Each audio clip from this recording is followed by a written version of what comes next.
I grew up in Cedar Rapids, Iowa, went to public school. It was very important to my parents that I attend college, so I went to the Iowa State University in Ames.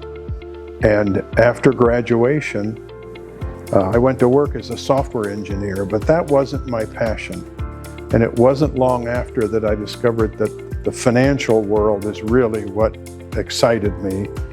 And in 1979, I got the opportunity to go to work for Merrill Lynch.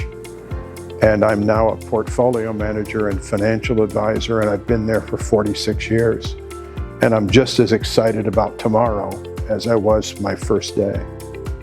I've always believed that the catalyst for social mobility is education. Of course, when my grandfather came to this country after World War I, he came like most people do, looking for a better life for his family than he could have had in the old country.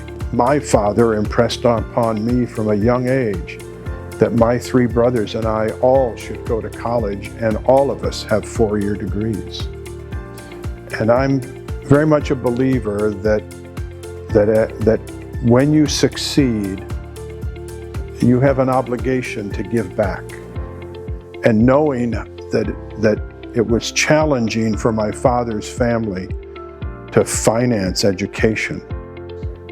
Well, I've been aware of the FFA for many years, and I've always been impressed by how supportive they are of a broad spectrum of farm families, and always looking out for those that may not have the financial means to take full advantage of the activities from FFA.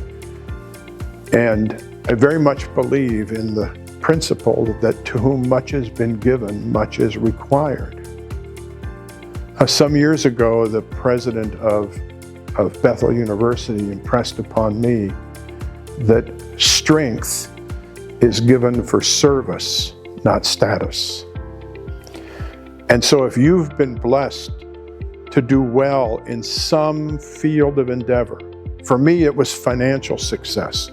For other people it can be in other ways, but that success is given not so you can throw your chest out and say, aren't I wonderful?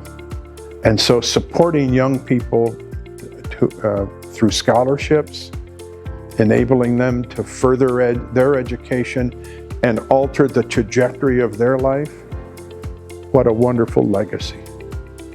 I remember when I was in grade school, a lifelong friend of my father's had his barn burned to the ground.